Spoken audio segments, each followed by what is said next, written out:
జింకే కాదు. Watch our web series Constable Kanakam streaming now only on ETV Win app.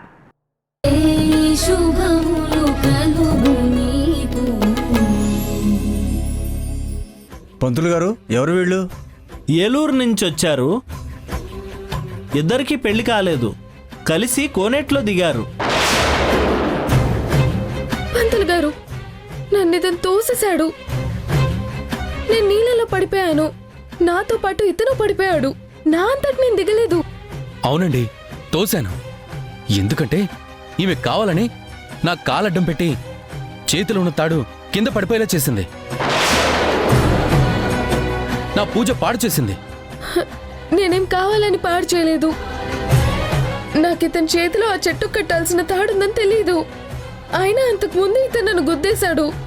అది నేను కూడా చూసుకోకుండా గుద్దేశాను. ఆపండి. ఇదేమన్నా మీరు సరదాగా తిరిగే చోటు అనుకున్నారా?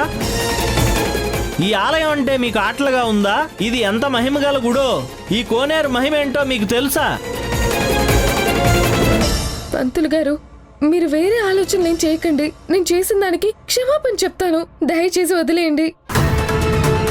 నేను మిమ్మల్ని క్షమించమని అడుగుతున్నాను, వదిలేయండి. క్షమించమని అడిగితే క్షమించే అంత చిన్న తప్పు కాదు మీరు చేసింది. అంటే ఇప్పుడు ఏం చేస్తారు? మాకేదైనా పనిష్మెంట్ ఇస్తారా? ఏయ్, నువ్వు నోర్మై. ఇక్కడ ఏం చేస్తారో నీకు తెలుసా? ఏం చేస్తారు? మీకు పనిష్మెంట్ ఏమో బాబు, మీ ఇద్దరికి పెళ్లి చేస్తాం. పెళ్లి చేస్తాం. పెళ్లి చేస్తాం.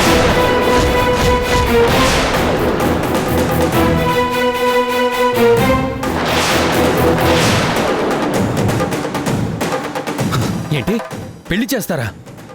జోక్ చేస్తున్నారా? ఓయ్, ఏం మాట్లాడుతున్నావు నువ్వు? జోక్ చేయడం ఏంటి? నువ్వేమనుకుంటున్నావు మా గురించి? ఈ కోనేరు ఎంత పవిత్రమైందో నీకు తెలుసా? నీళ్ళలో పడితే పెళ్లి చేస్తానంటారేంటి? ఏయ్, నువ్వు నోర్మై. అది ఇక్కడ ఆచారం. దీని నుంచి బయటపడాలంటే వీళ్ళని బ్రతిమలాడాలి. ఇలా నోటుకొచ్చినట్టు వాక్కూడదు. మరి ఇదేం ఆచారం? చూడు బాబు, ఇది ఈనాటి ఆచారం కాదు, ఎన్నో తరాల నుంచి వస్తున్న ఆచారం. మేమెంతో పవిత్రంగా పాటిస్తున్న ఈ ఆచారాన్ని ప్రశ్నించే హక్కు నీకు లేదు.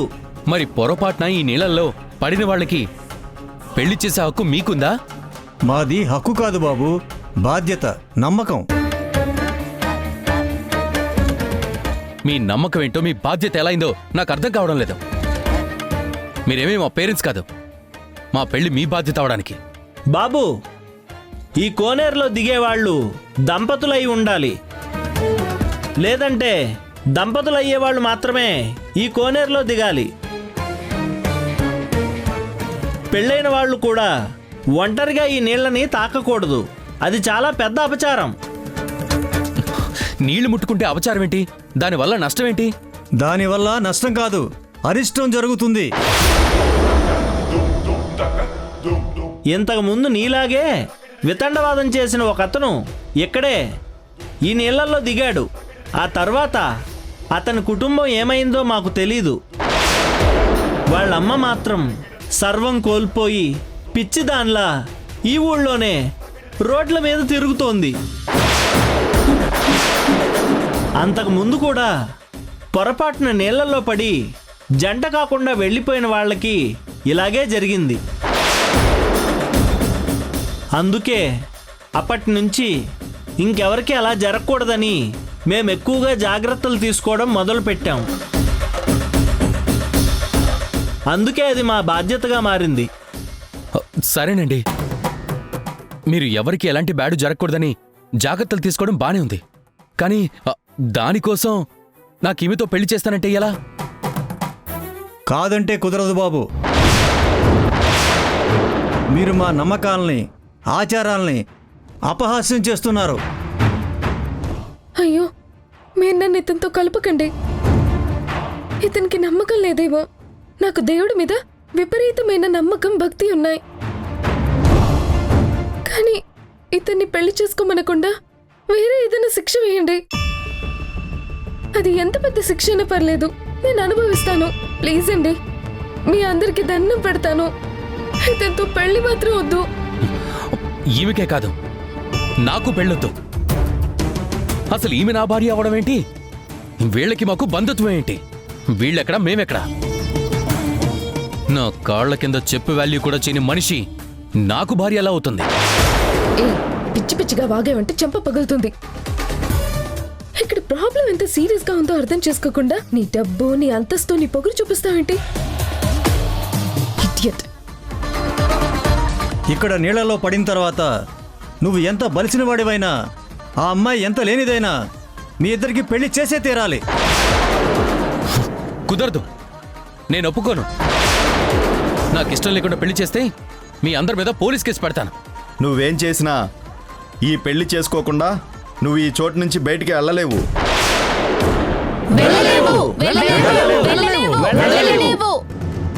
నువ్విక్కడికి వచ్చిందే ఒక నమ్మకంతోటి. నీ ఇంటి దోషం పోగొట్టుకోవాలని వచ్చావు. ఇప్పుడు ఇక్కడ నమ్మకాన్ని కాదని ఇంకా పెద్ద దోషం మూటగట్టుకోవాలని చూస్తున్నావు. నీ ఇష్టం బాబు, నువ్వేం చెయ్యాలనుకుంటున్నావో అది చెయ్యొచ్చు. కానీ ఇలాంటి కేసులు మా మీద నిలబడవు. మాకు దేవుడి అండ ఉంది, కానీ నీ కుటుంబానికి ఏం జరుగుతుందో, ముఖ్యంగా మీ అమ్మగారికి ఏమవుతుందో మాకు తెలీదు. ఇది నిన్ను బెదిరించడానికో భయపెట్టి పెళ్ళొప్పించడానికో కాదు బాబు. ఇక్కడ జరిగిన వాటిని బట్టి చెప్తున్నాం. చూడండి, మీ అందరినీ రిక్వెస్ట్ చేస్తున్నాను. ఈ దోషం పోగొట్టుకోవడానికి ఇంకేదైనా పెద్ద పూజ ఉంటే చెప్పండి. ఎంత ఖర్చైనా నేను చేయించుకుంటాను.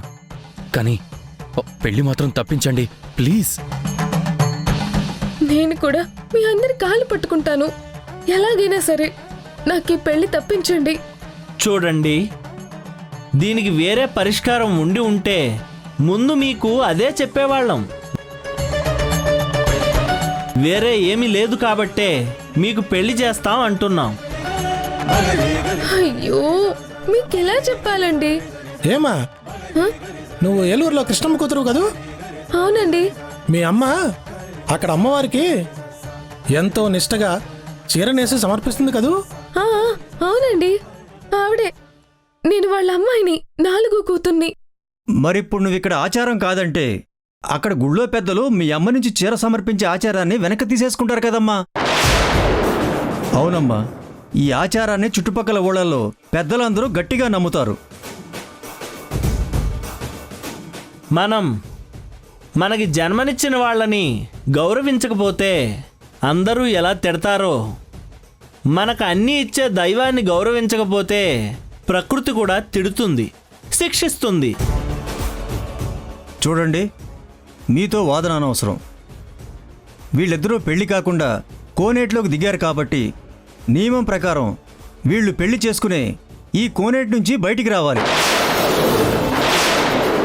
వెళ్ళి తాళి తీసుకురండి. ఆ దేవదేవుడు అమ్మవారు దిగిన పవిత్రమైన కోనేరు కాబట్టి మీరు దంపతులుగా దిగకపోయినా దంపతులై పైకి రావడం వల్ల మీరు చేసిన దోషం పరిహారం అవుతుంది.